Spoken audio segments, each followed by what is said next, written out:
Welcome, everybody. David E. Smith Jr., Protecting Your Wealth, the Secret World of Money.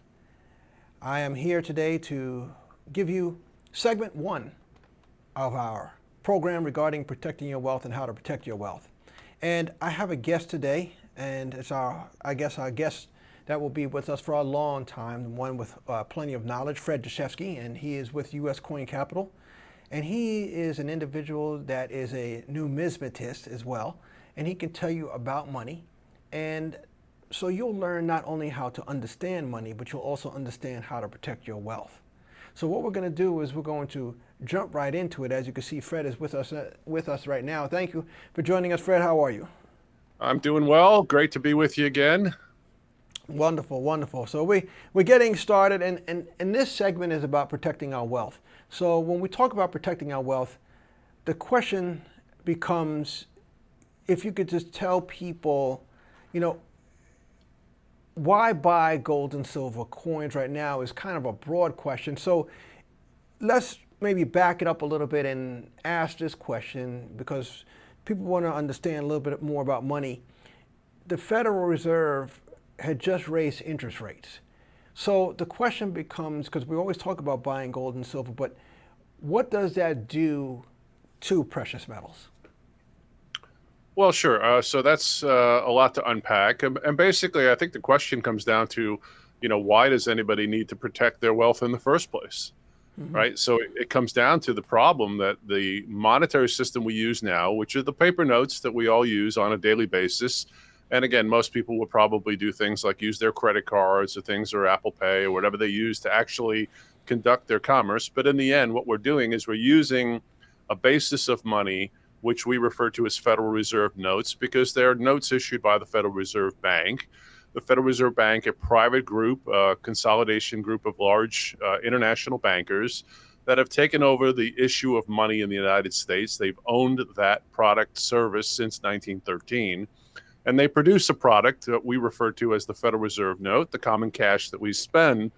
But there's a flaw. And the flaw is that that paper money at one time, by constitutional law, was actually backed by gold and silver and represented more of an IOU to a gold and silver standard, meaning that if in the days of, let's say, the early 1900s, you had a $20 note, at the top of that note, it said redeemable to the bearer on demand, $20 in gold coin. What that meant is that that piece of paper literally was merely a representation of actual gold being held by a third party, in this case, the U.S. Treasury. But it was at the discretion of the individual to say, I think I would rather have the gold than the paper. They were interchangeable. And it was at the discretion of the holder of the note, who basically had an IOU stating that we actually own gold as a nation, that we're storing for you. Unfortunately, for a number of reasons that occurred between the early 1920s and the 1970s, we've ended up today in 2022 in America with a paper note system that no longer has this gold and silver backing. And that means that as we print more and more of these notes, we're diluting the value of the existing notes already out there. Mm-hmm. And how that affects individual people, it means that the value of the money that you're carrying is being changed over time without your ability to do anything about it, certainly being done without your permission. And this is the problem that creates the reason that people need to protect their wealth in the first place, because there's a flaw in the paper money system. Can you give our viewers that are trying to understand money a definition of money? Is there a legal definition of money? Absolutely. Well, money is a method of conducting commerce, but in the United States, the money was defined in the United States Constitution in Article 1, Section 10. It said money is specifically gold and silver backed currency, coins minted out of gold and silver. That constituted money, actual money. Now, technically, the notes that we have are just that. They're notes. Anybody who's done any legal research will find that the word note specifically precludes the idea of actually being money. In other words, it's an IOU. It's as if I scribbled on a piece of paper, I owe you, David Smith, $100. That isn't actually money. It's merely an IOU from me to you, as good as, I am in repaying my debt. Now, if I'm good at repaying my debt, that IOU is effectively to you about the same as actually having $100. Because I want to bring our viewers along on a journey of money. So, what has served as money, in place of this legal definition? Because you mentioned with the Constitution, but so what has served as money over time for them to even come up with a definition of what money is? Can you Sure. tell us? Well, money is, in effect, it's got to be a medium of exchange, right? There has to be some ability of this, whatever we call it, for us to be able to conduct commerce. So you have a product I want to buy, and I want to give you something that you will accept as having value in exchange for that physical product. So you have a car you want to sell me, and I want to pay you. I have to pay you in some form of exchange representative of the value of the car. And theoretically, this has to be something that you can then reuse also with another party. So how do we do that?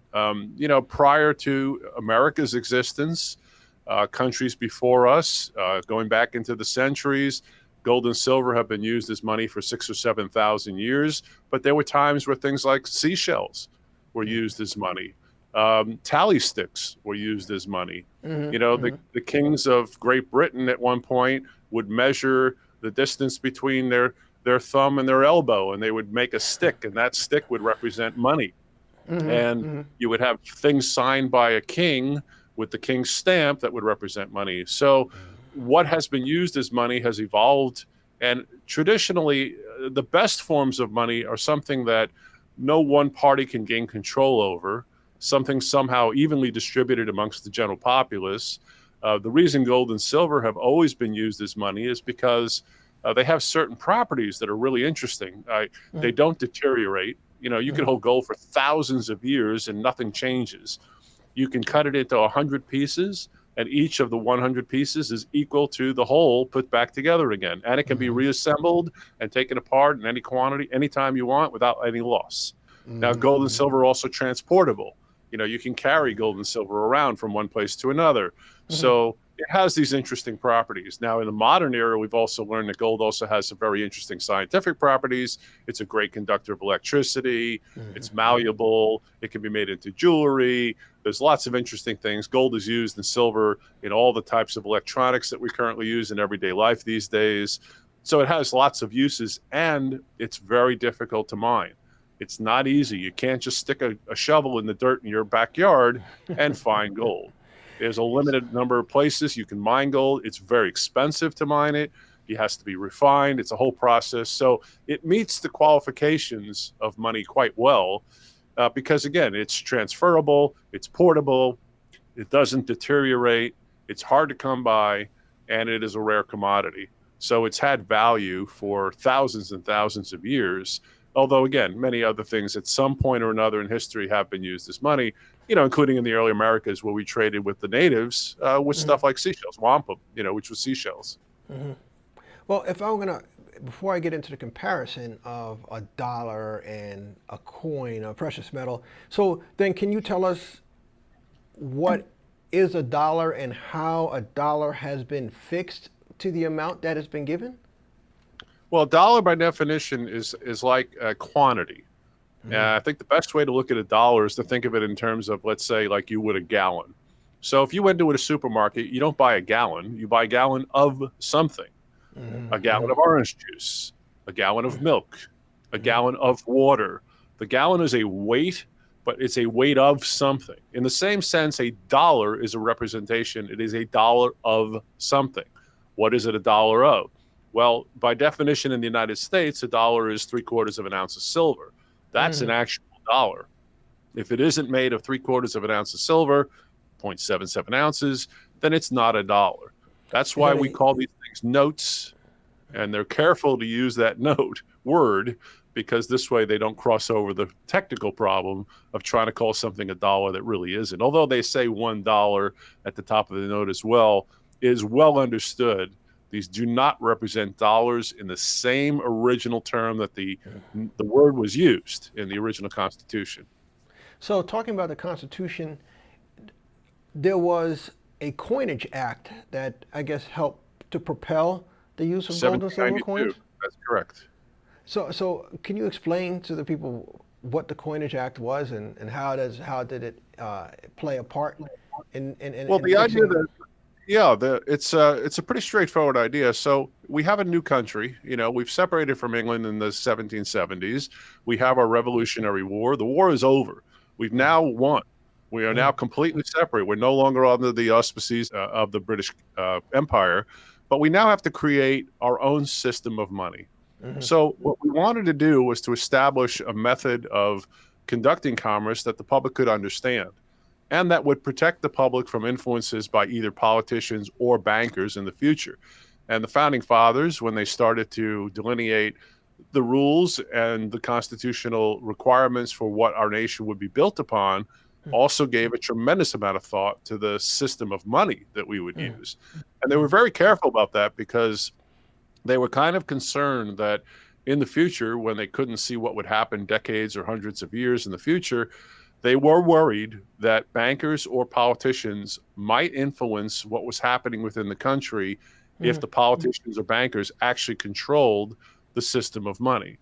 So in order to prevent that from happening and level the playing field, the Coinage Act in 1792 defined what a dollar would be, how much weight of silver, how much weight of gold. It described the relationship between the 15 ounces of silver per 1 ounce of gold at the time. And the description was to lay out the foundation so that everybody understood when you saw a silver dollar issued by the United States government, you knew that that was silver. And that's why it had value, not because we merely decided to call it something, but intrinsically it was made of something that had its value by itself, just in its own weight. We simply, in the Coinage Act, made specific sizes of these various things. So we, struck a silver dollar. And then we cut that in half and called it a half a dollar, and cut that in half again and called it a $0.25. And each of these represented a different increment of the same silver with less and less weight, representing the different sizes of the coins equal to their value. So we had a really nice fluid monetary system that would sustain value over time because it couldn't be altered. So let me give I don't know if it's an argument or an explanation. Economists say it's easier to use the note than it is to have a bunch of precious metals in your pocket. And you defined a note somewhat earlier, but so the question becomes, is a note, something that is worthy of being used, or should it be used, and how is it used today as opposed to just using gold and silver? Well, originally, you're right. The idea of carrying, let's say, 100 silver dollars in your pocket might have been a little cumbersome. But instead, if you had $100 bill that said this is 100 silver dollars in the representation form of a paper note, but again, redeemable and exchangeable at your discretion, it certainly was a lot easier to carry the paper note around. And what would happen is we would have originally places that would store gold. Local small towns, for example, would usually have a single banker. Sometimes he was a jeweler or refiner or goldsmith. And these were the people that would refine the metals themselves. And a lot of times they would offer a service where they would hold your gold and give you an IOU with the form of a note saying, David has on my account 20 ounces of gold. And I give him this note, which he can then now use to basically conduct his day-to-day commerce without the cumbersome nature of having to carry around his gold. Now, if you handed that note to, let's say, the bartender or to a real estate agent for the purchase of property, he knew that he could exchange it back at the goldsmith for the gold that David had left on account. Everybody knew that the gold was there. And unless the goldsmith was not doing things properly, he would never issue more notes than he actually kept gold in his stockpile. Now, once in a while, this didn't work very well because sometimes these guys got greedy. And what they began to realize is that all the notes that were floating around didn't come back to be redeemed right away. Sometimes they didn't come back to be redeemed at all. Sometimes people would continually trade the note back and forth and nobody would ask for the gold. And sometimes these individual people would print extra notes and use that to buy pieces of property, even though they didn't actually have gold backing that particular note. The thought was is that unless everybody shows up simultaneously, they could get away with a little float. And once in a while, this would backfire if people became suspicious and started to think it seemed like there were more paper notes floating around town, then it seemed reasonable to presume that there was gold on account. There would be a run on the bank, so to speak, or the goldsmith. Everybody would show up and say, wait a minute, I don't believe you have enough gold, so I better get mine before somebody's left holding the bag with a piece of paper, and there's certainly no gold backing that. And this would create all sorts of problems from time to time. So what you're saying is, whether it be I guess it would be a government, any government, you're saying that it is important for a government to keep people calm and so they can have full faith and credit in the money system. So this way they wouldn't create a run on the bank if they got nervous and found it. It's absolutely essential. Like today, for example, you could question a child and say, I hand you this $10, note. Why is it that it has any value at all? Why does it that somebody will accept it to buy goods and services? How come you can buy the candy bar at the supermarket with that $10 note? Well, the rationale is that the person who takes that note believes that the next person will still respect it. So we have a confidence game going on, and it is a matter of maintaining that confidence that sustains the game. If the public begins to lose confidence in the value of the money that we issue, there really is nothing backing it, so then the whole game would implode. Fortunately, we have an end buyer, which is the United States Treasury Department. We all know we can, in the end, pay taxes with these notes. So we have an end user. So if I give one to you and you give it to the next person, we all know in the end that this stuff is useful because the government is saying we'll take it in form of taxes, and everybody has to pay taxes. So we know that there's an end buyer. But again, it is a weird system that it is running on confidence. And this is why there's volatility in the forms of money. When people lose confidence, there have been historic runs on banks and runs on governments, and inflation gets out of control when people begin to fear that the value of their money is in question. So I hear the term, and many people hear the term, they use the term currency. And you were talking about gold and silver, and you talk about notes. So does this all coincide with currency, and what then is considered currency? Well, sure. It's just another word, for money. The currency of the United States are the U.S. dollars. The currency in Europe is the euro. The currency in China is the yuan. It's just the name for the particular form of money utilized by any particular party. Again, it's an interesting thing, the dynamic in the United States that, we're using a system of currency that is seriously flawed. And this is what creates the problem for people, is that $10 note is not buying the same over time anymore, because without that backing of gold and silver, there's nothing to prevent it from being inflated when we print more and more. And people say, well, why do we keep printing money? Well, the reason is because we have a government that has already accumulated what they will admit to is about $32 trillion worth of debt. They have to pay interest on that debt. And for example, you mentioned interest rates going up. Every time the Federal Reserve raises interest rates 0.5%, the national debt goes up by $149 billion. So it's an expensive thing when they raise rates. It doesn't come cheap. Do people grasp the concept of what you just said regarding, what is the impact of interest rates going up? I just don't think that people, it's not even explained. It's not even explained. No, I doubt it. Most people look at interest rates going up or down merely as how much is it going to cost me to borrow money, and that is the key. So, the rationale for raising interest rates is that when an economy becomes overheated and there's too much money floating through the economy, or the growth is too rapid and you want to slow it down, you want to tap the brakes a little bit, you raise interest rates because it makes the borrowing cost of money a little bit higher, and that will slow down economic activity. This is definitely a proven economic variable that works. And listen, you can raise interest rates and slow an economy down, but it does come at a cost. But isn't it supposed to? Isn't in the minds of the people? It's supposed to pick up the economy, meaning make it move it more efficiently or move better because interest rates went up. No, it's the other way around, actually. If you want to make an economy move forward faster, you make money cheaper. So you lower interest rates.